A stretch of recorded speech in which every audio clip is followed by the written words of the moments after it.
We're here at Darlington Football Club to speak to you, Shaun Campbell, about one of the greatest sportsmen and your campaign to keep his legacy alive. Thank you so much for giving your time today. Can you just tell us a little bit about yourself and what you do? I'm the founder of the Wharton Foundation, and I began, I suppose by default really, a campaign in 2007 in October.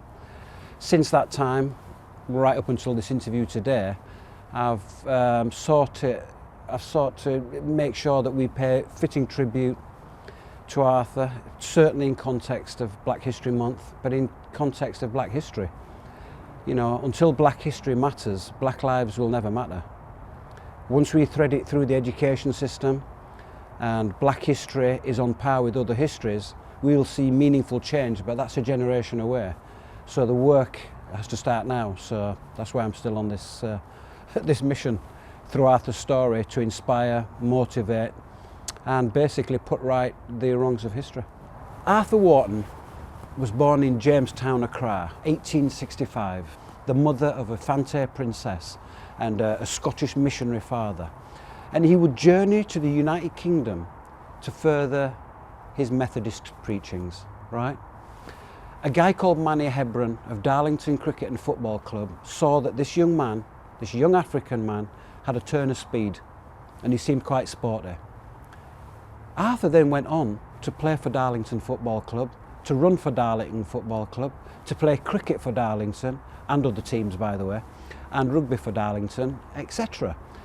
So Arthur Wharton, by coming to Darlington, being embraced by the people of the North East, Arthur gave Darlington and the North East the world's greatest ever sporting icon, without doubt in my mind. Who went on to become the world's first black professional footballer, the world's first 100-yard record holder, fastest man on the planet, professional cricketer, professional rugby player and a cycling champion. How did you first find out about Arthur Wharton?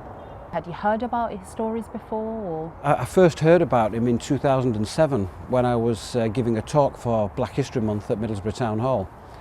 And you know, I just couldn't believe that this young man, aged 19, had come to Darlington in 1882/1883 and went on to achieve what he achieved. And I couldn't understand why he'd never been properly celebrated, why he seemingly was almost written out of history, and why he wasn't seen as a beacon, you know, and a symbol for everything that we fight for today in terms of racism, discrimination, oppression and equality. He's the perfect symbol for it when you learn of his story. I quickly realised that, you know, people listening to his story through myself was going to be rather more difficult if I didn't have a recognisable figure also supporting me. So I reached out to Middlesbrough Football Club, to George Boateng, who was also Ghanaian but happened to be the captain of Middlesbrough at the time, and he just jumped on board straight away. And then I realised that I need others like George, and the next one really was Stevie Wonder. So Stevie Wonder and I, in 2008, unveiled the bronze maquette statue in front of a 17,000 audience, and Stevie Wonder spoke beautifully about what we represent, about Darlington, County Durham, and to hear Stevie Wonder doing this was remarkable. But he announced on stage that we were the Arthur Wharton Foundation, which we weren't, we were just a campaign. And I realised then that we better start a foundation and do this right. And we did. We did that, and then the rest is history, as they say. The mission was to get that iconic statue of Arthur, you know, rising from somewhere majestical for the people so they could realise his story. And as we know today, he stands proudly from the centre of the St George's Cross at the National Football Museum, which is also the home of FA Learning and Coach Development. Very powerful that he's there, because there's a big problem with the lack of diversity in management, both within and throughout football, behind the scenes and on the pitch as coaches. So the idea that this young black African who made his name here in Darlington would rise majestically from that St George's Cross as a powerful symbol to all of the England teams that pass him every day they're there. the reminder that black history matters. Looking back in that moment, you're on stage, Stevie Wonder is there, and he announces that you are the Arthur Wharton Foundation.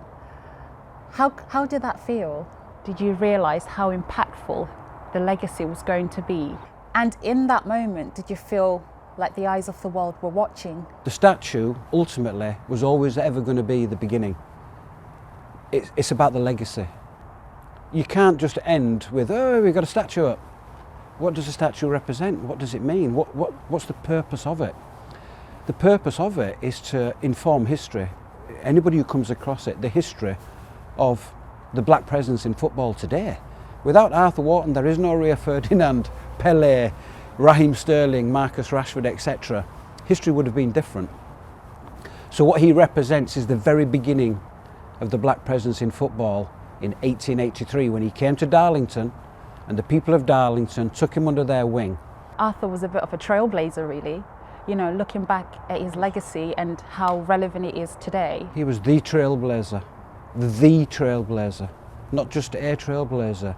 He's the original pioneer and trailblazer for everybody in football, of colour, rugby, cricket, cycling. I mean, it's remarkable. He also served as a member of the Home Guard. You know, he was here for the people as well. You know, he wanted to protect them. And then, of course, he died this appalling death. He became a miner and he worked as a colliery hand. And he had this very, very serious illness through alcoholism because he'd been a tobacconist and a publican. And he died the most horrendous death in a sanatorium. And then he was forgotten about. He was buried in an unmarked grave. It touches me deeply when I say that, you know. But then years later, 1997-98, Football Unites Racism Divides in Sheffield erected a headstone in his honour because they found where the gravesite was in Edlington, and the headstone was erected. That was the beginning, I suppose you could call it, of physical recognition of Arthur. How do you think Arthur Wharton would have been accepted in Darlington when he first moved here in the 1800s? Well, as a novelty. He wouldn't have faced the, yes, he experienced racism for sure, but I think actually he will have been seen as a novelty. There was no threat by the black community then because they weren't in numbers. So they weren't threatening your jobs or your women or your businesses or your... It were you know, oh, there's this black guy, Darky Wharton they used to call him, and various other names, some of them more pejorative than others, of course. But he'll have been received, and there's one wonderful story which explains really what Arthur meant to the people of Darlington. Of course, when you were playing football back then, you could play for a number of other teams in cup competitions and things like that. So Arthur left Darlington, said, I'm signing for Rotherham or Preston, whichever team it was. But he returned to play for Darlington, and when he returned, all of the clubhouse and everybody sang a song, Wharton of Darlington. I mean, wouldn't you just love to hear that song today? So would I. But we do have one or two songs about Arthur, written modern day, in tribute to that. But that shows you how warmly and how affectionate the people of Darlington were towards Arthur. Can you draw any similarities or differences on how athletes are treated today? How do you think the issues of racism and prejudice perhaps maybe have changed or perhaps not have changed? Well, we went through a period of time over the last 20 years or so where racism on the terraces and, you know, on the field were pretty much tied down. We weren't shouting about them, we were picking up on them. But today, in 2020, racism has raised its ugly head again in a more visible presence. We have to start looking at why that is. And then, of course, when you discover why that is, what do you do about it? Part of the reason for it is that as soon as there's anything economical gets in the way, people start becoming more tribal. And then, of course, you have now COVID and the idea that we have this situation where everything is quite static, and we're all having to learn to work in different ways, just like we are today with distancing and so forth. You have to understand that the movement of peoples comes under the spotlight and under question. That again enables the racist view to kind of, in my view anyway, to kind of self-perpetuate. The one difference today as well, of course, is that people like Marcus Rashford and Raheem Sterling feel they have a stronger voice. They're able to speak out. The older players from the earlier generations, people like Les Ferdinand, Paul Canaville, you know, Bob Hazel, Cyril Regis, they didn't have social media. You know, Cyril got a bullet posted to him in the post. It wasn't a bullet on a little screen. It had a different level of significance. They were very, you know, troubling times. They were threatening times. But even I, doing this campaign, have had those kind of threats, you know, in the early days certainly. It's not what we want, but it is what it is. And until we change history and the hearts and minds of an entire generation, there will be no change. Your life and my life as black and brown people are always going to be the same. They're never going to be valued in the same way by the people in power and authority. So it has to be the next generation that grows up with that tolerance, but more than tolerance. What we want is them to not even have to think about it. It's like the disparity between, you know, male and female empowerment in terms of how much women get paid. Why do they do the same job and get paid less than men? It's very hard on a level of equality to understand how that's the case. What's been your experiences with perhaps maybe prejudice or injustice and racism? Lots. Here in Darlington, as well as, I mean, there are some troubling experiences that I've had, you know. How would you perhaps maybe respond or express how you felt? It's one of those questions that only gets put to the likes of us. It doesn't get put to white people in that context. They don't have to think about the response in that situation. What we have to do is to think, I mean, it's really, you've got a moment of a second to decide whether you're going to fight, whether you're going to comment, whether you're going to ignore, whether you're going to cry. It's milliseconds that you have to decide what your response, because you know your response is going to be dealt with in a certain way, however you respond. So you have to be really careful. I'm sympathetic of the elder generation who says the wrong thing. I put an arm around them, I say, hey, you know, and I sort of try and put them right. I'm not somebody who just shoots somebody down. I'm somebody who wants to think, right, how do I deal with this situation in a way which is going to help educate them, protect them from, I mean, I'm going to be nice to them, but if they say that to the wrong person, what we felt then and what we felt now, you can't prescribe what you're going to do. It's how you feel in that moment. It's everything around you, the people you're around you, the setting that you're in. It's deep stuff. People think just get on with your. It's not that easy. They have to understand these complex equations that take place in a fraction of a second that will impact both the entirety of your life as a victim, but potentially theirs as the perpetrator, because the outcome of that event could be very significant. So you've touched upon, you know, having moments where you've not felt comfortable or like you fit in with perhaps maybe the white side or the black side, being a mixed race man.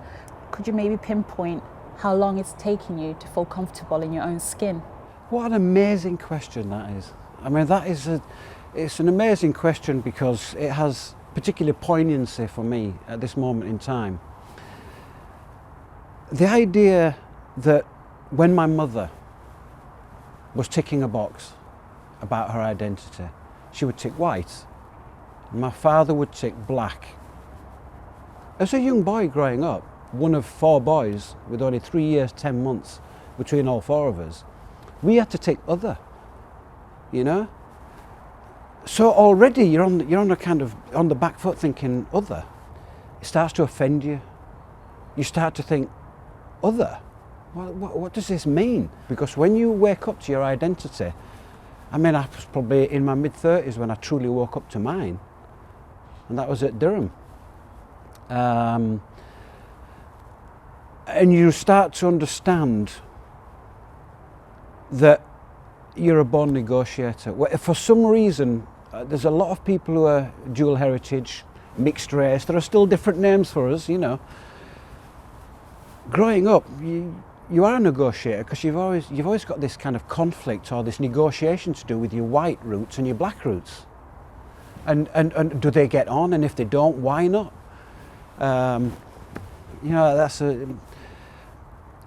again, when I use the word complex, I don't use it lightly. These are complex discussions that need to be had. I can relate to that, you know, and how you felt in those moments, because for myself, you know, I was born in Zimbabwe. I was raised there until I was about 11 years old. And moving to England, I had moments like that where I felt, I don't feel like I really fit in here. I'm not really comfortable with who I am or seeing myself in this space. Where I've come from and where I am now, it's not necessarily the same place. And where's my space in there? Where do I find myself being part of this, what's happening over here, and being comfortable with it as well? And that does take a very long time. It does. And like you said, there's so many layers and so many, it's very complex. Yeah, you can't breeze through it. Anybody who says they've kind of breezed through it have allowed themselves to breeze through it, and that's a strength. But the weakness of that strength is the denial of it, because it doesn't help other people by denying it. You know, sharing your experiences is what helps us in our journey, you know, to get through the struggles and strains of fighting oppression, discrimination, the lack of equality. I mean, it's really acute in society at the moment, which is what makes it so frightening. Like the climate, that's really acute situation at the moment. That's frightening. These things have to be picked up by a new generation, because we haven't learnt. The generation that I'm from, usually, generally speaking, are the ones in power now, right? And look at the state of the world. What we need to do is to somehow get the youth to wake up and mobilise them in the right way. This is not by revolt or anything like that. It's by waking them up educationally and saying, really, our future, you know, is your future, but your future is much longer than ours. If you want it, you're going to have to go and save it. You're going to have to protect it. You're going to have to stand up to be counted. You know, just like our forefathers and mothers did back then. You've made a really important point there with regards to education. And, you know, I always kind of think, you know, education is key and knowledge is power. And, you know, moving forward, how do you think we can kind of embed that within our society? Well, this is exactly what we aim to do. It's like I say, you know, yeah, there are certain elements of Black Lives Matter that we support and so forth. There are elements of Black Lives Matter that are hijacked by, it's hijackable, right? The thing is, the reason for everything I've done for Arthur has been to, and I'm so glad people are picking up on it now, it's always been that black history should matter. When I was 11 years old, on a Sunday afternoon with two black boys, friends of mine, my best friends, right, with this mixed race guy in their house, just talking. One of them turned to the other one and said, hey, in St. Kitts, where one of them was from, I hear they eat da-da-da-da-da, something offensive. He went, you what? We don't eat that. So he then said, well, you from Jamaica, you eat so-and-so. Before you knew it, they were kind of at war with each other, and I'm separating them, you know. But I said, shall we go and speak with the history teacher and ask him why we don't know anything about ourselves? Right? And they were like, well, are you serious? I said, yeah, I'm deadly serious. We went to the history teacher and we said, excuse me, sir. And he went, oh, Campbell, how they called you by your surname back then. Oh, Campbell, hello, lads. Sir, how come we know all about the Normans and the Romans and the Saxons, but we know nothing at all about the Caribbean, Africa? And he looked at me. He said, Campbell, are you a Pillock lad? Right? We liked this teacher, so it was all right for him to say that. He said, I only teach what I'm told to teach. And that was basic. We came out of that room shocked at 11 years old. From that day forward, I knew there was something under my skin, and at some point I'm either in with the fight or I'm out. There's going to be a price to pay. You're prepared to pay it, you're in. If you're not, just stay out, because it's not an easy battle, this is a tough one, you know. So it came back from then, really, early years. Crazy. And it's actually really wonderful that you had that inquisitive nature at such a young age, you know, just kind of think about, you know, why don't we know this history? And yeah. You know, I'm supposed to be the person that's coming from this background, but I don't know anything about it. No, How's quite. someone that's not from this background going to find out about it? You think this is such an easy thing to fix, really? If you get the right people in the room, if you get David Olusoga and you get X, Y, and Z in a room, and we talk about how can we make the education system throughout all of its subject matters, both in, you know, in primary, in secondary, in further education, how do we get a level of parity? Even to the point where if you're studying engineering, who are the black pioneers in engineering? Include them within the subject, but not, oh, just because they were black, but actually point out what they contributed. I say to you right now, black lives will never matter until black history matters on a par with all other histories. Then we'll see meaningful change, but only then. And just on the subject of education and looking at Black History Month, of course, looking in 2020 with the events that have happened, it seems like it's something that everyone seems to be on the same sort of page about. What are your thoughts about Black History Month? Black History Month is every day and every month to me. Absolutely full stop. You know, it's who I am. But it's a shame we have a need to have 1 month of the year where we focus in on the black community. It's a real shame, but it's really important because at least there is a focus point, right? All of us who do things in Black History Month, it's why we're here today. If it wasn't Black History Month, would you be here interviewing me? Probably not. It proves the point, but it's still a good thing because you're hearing a story that is important for the black community. But I'll tell this story any day of the week, any day of the year. You don't have to come to find me in Black History Month. But, you know, putting everything together and looking ahead, what does the perfect future look like for you? Perfect future for me would be something like this. We wouldn't have to meet here today to discuss it like this. There's one thing. That would be perfect if we didn't have to. If we were just talking about the legacy of a sportsman, not necessarily a black sportsman or black history.